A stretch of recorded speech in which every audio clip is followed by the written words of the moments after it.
In the final, trembling years of the Ottoman Empire, when the once mighty dynasty stood beneath storm-darkened skies, a child was born into a world already collapsing.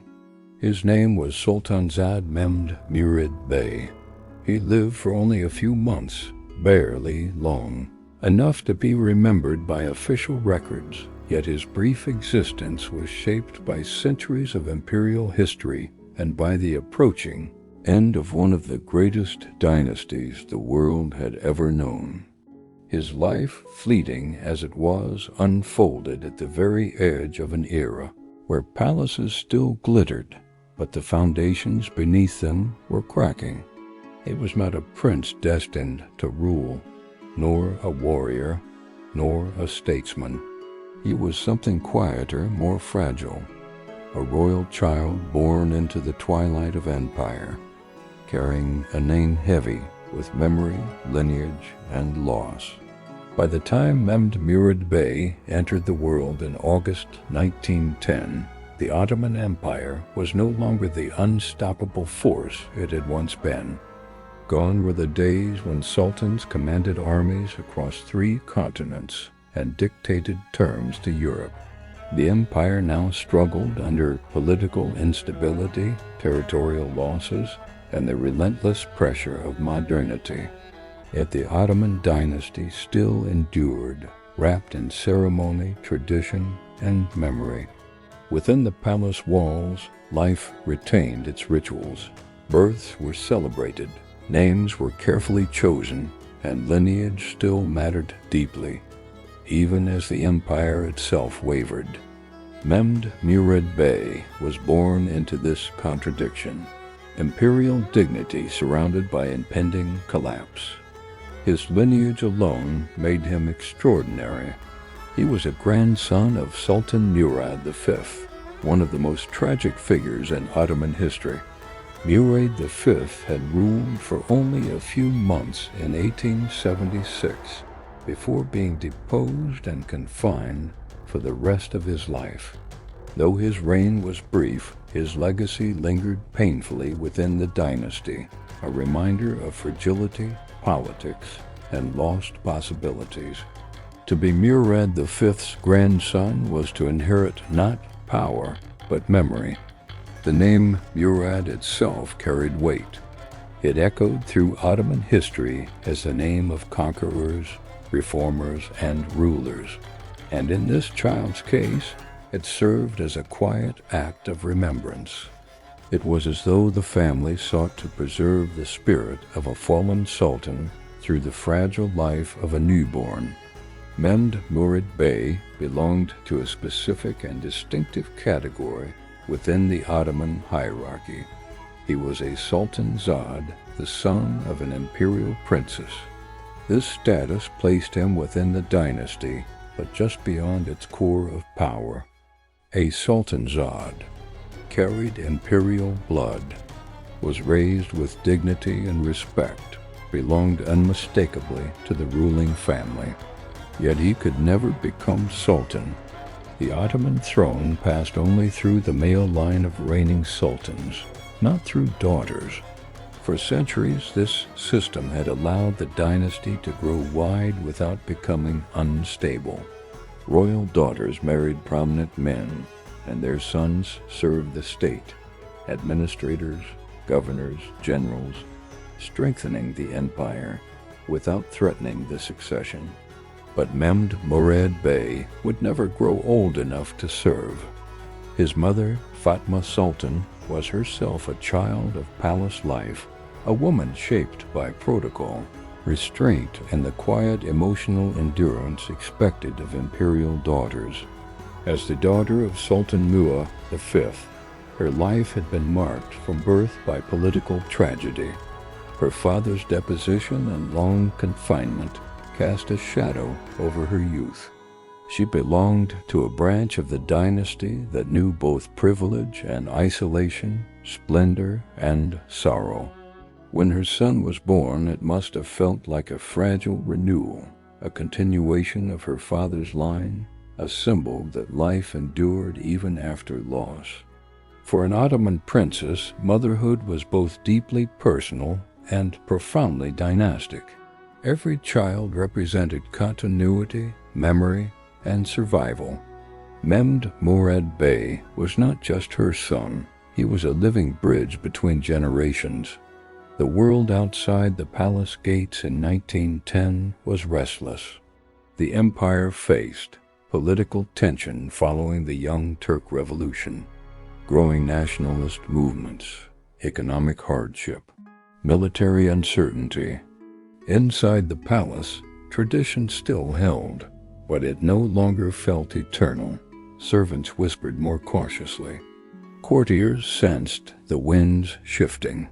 Even the grand halls that once symbolized unshakable authority now echoed with unease. Into this atmosphere, Mehmed Murad Bey was born, unaware, innocent, wrapped in silk and tradition while history pressed in from every side. The life of an infant in the early 20th century was never guaranteed, no matter how noble the birth. Medicine was limited, childhood illness common, and even the children of emperors were vulnerable. Mehmed Murad Bey's life unfolded quietly within palace walls. There were no public ceremonies, no proclamations to the empire.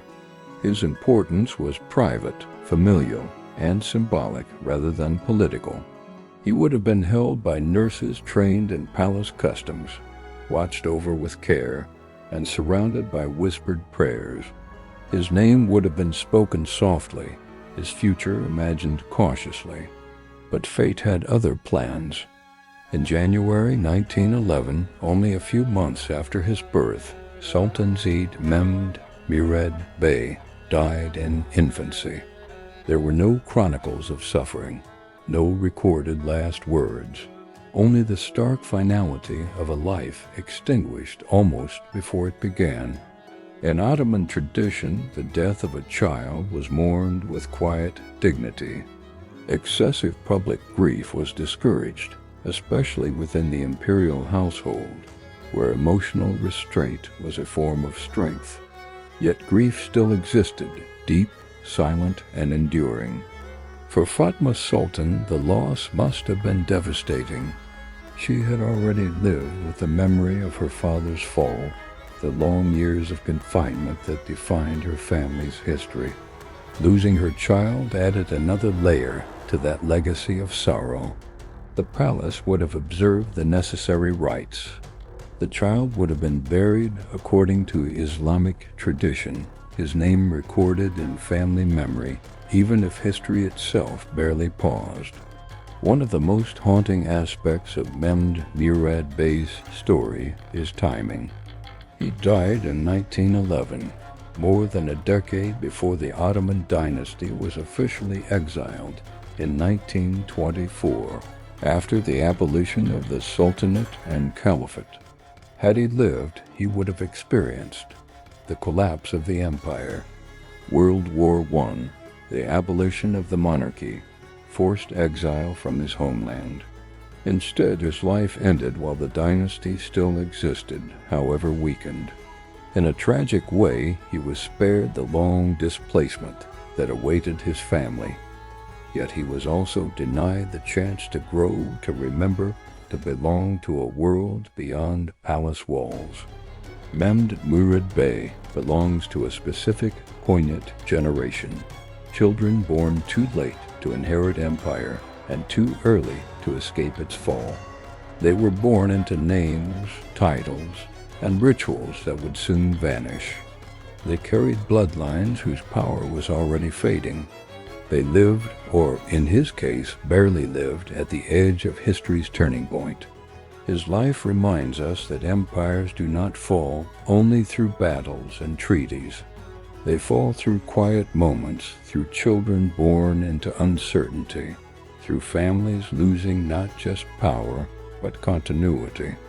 His name, Mehmed Murad, was not accidental.